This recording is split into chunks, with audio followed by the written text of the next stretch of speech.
My house has served as a bit of a hotel lately. In February, this past February, my wife and I decided to purchase our first home. And with the interest rates being an all-time low, and we've been saving pretty heavily over the last year or two after graduating, and we decided to go ahead and skip the starter home model. We found a dream home, and it was a little bit bigger than we currently needed. The thought of buying a house that was more than we needed kind of was a daunting decision. We felt guilty about it, we felt a little spoiled.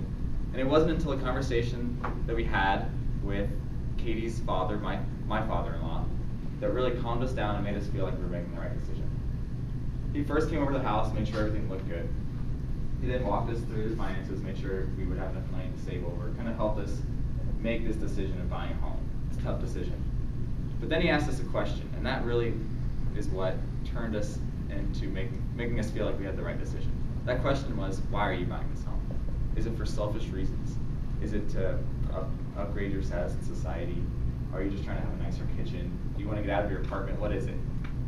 But then he asked us, can you use this home to greater honor the glory of God? And that's an interesting question, not something you'd ever really think about when you're buying a home, but it made us think.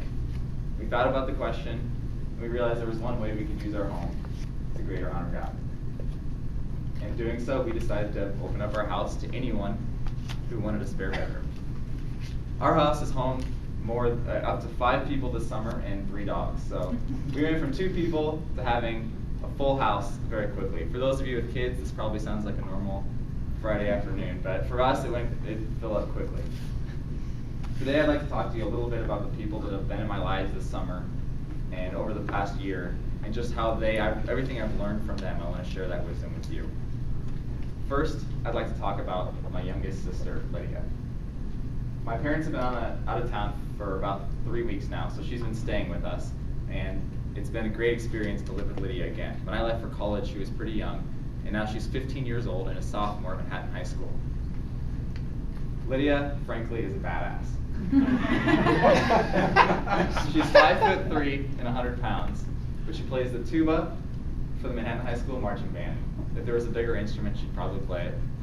She is on the K-State fencing club team at 15 years old, so she's playing with people that are much older than her. And this summer, a friend called her and said, "Hey Lydia, you used to play junior golf, right?" And she said, "Yeah, I played a few years ago." Well, I guess only 6 girls showed up for the high school golf meeting, so now she's going to play golf too.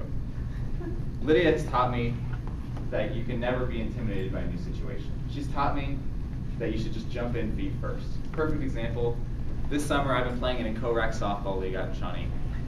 And we showed up one night and we didn't have enough girls to play. So I go, "Lydia, you want to play right field for us tonight?" And she said, "Okay." She went out to the field, the ball didn't really come to her, and then it was her turn to bat in the next inning. And I go, "Lydia, have you ever played softball before?" And she said, "No, I did swing a wiffle ball bat one time in grade school though." She never even mentioned that when I asked her if she wanted to play. It didn't even cross her mind. She just jumped right in. And what do you know, the first at bat she gets up there and she just like a seasoned veteran, she takes a walk to take first base. Watches 3 balls go by and never felt the need to swing.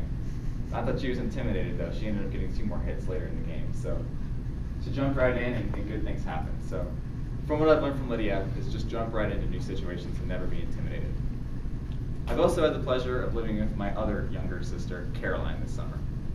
Caroline is 21 years old and she's going to be a senior at Kansas State University this coming year. She's actually working in corporate woods right now, doing an internship at an advertising agency. Caroline is the lone extrovert in our family. She's definitely the black sheep in that respect, but she is actually just a perfect example of that. Last year, when my wife and I announced that we were getting engaged, we posted a picture on Facebook. It received about 200 likes. If Caroline just posts a picture on Facebook of her dinner from last night, it's going to get 400 likes, guaranteed. That's just who Caroline is, and she definitely attracts people. When she meets someone new, no matter where she is, if it's an uncomfortable situation, if she's just with a club, she sees a new connection as a way to make a new friend. And that's something I've learned from Caroline, and I tried to take that in my own life and just try to take every new connection as a way to make a new friend. Now, I'd also like to talk about my friend Jake. Jake is a college friend of mine, and he's actually been living with us, my wife and I, since about a month after we bought the house, or about 3 months now. And when we first told our friends, like, oh, Jake's gonna be renting out a spare bedroom in our house, they were like, well, that's crazy, you can't do that, like, right after you buy a house. And for us, it wasn't weird, and if it's weird for Jake, he's doing a great job of lying. But Jake is a chemist in Lawrence. He got his MBA right out of college.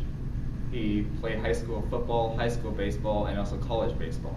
What I've learned from Jake isn't how to be successful or how to be athletic. I've learned how to have a servant's heart. And Jake has exactly that. Since moving into the house, there's always a lot of new projects that you have to undertake when you're first moving into a house. And that includes painting our entire basement, moving furniture, hanging pictures, things that nobody else wants to do. But Jake, every single time I ask him or say that I'm going to do something, he jumps right in and helps all the time. It never phases him. And it's just been awesome to see what it's like to do something for someone else and not expect something in return. I told him when he ever buys a house, I'm never going to be able to repay the debt that I owe him at this point. So I've learned from Jake how to have a servant's heart.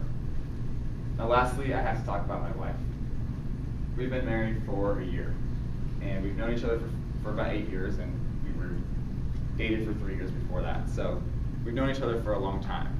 When we told people we were getting married at 24, they told us we were too young. They said the first year of marriage is going to be the hardest year of marriage. If that was if the first year was the hardest, well then we're going to be all right. I've learned a lot of things from Katie over the past year, but probably the thing I've learned the most is how to truly care for people and how to love unconditionally. And I think I've learned that more than just how she loves me and our family, but she works as a nurse at Katie Med Center Hospital. And I just see the care that she shows for her patients. Her favorite thing at work is to take the patients she's getting are coming right out of heart and lung surgery. And so some of the hardest times of their lives, and she's able to calm their families and calm the patients expertly. And as you can see, just from opening up my house, I've learned a lot of things. I've learned how to not be intimidated by new situations, how to make new connections, how to have a servant's heart, and how to love unconditionally, just by opening up our house as a vector to greater honor the glory of God.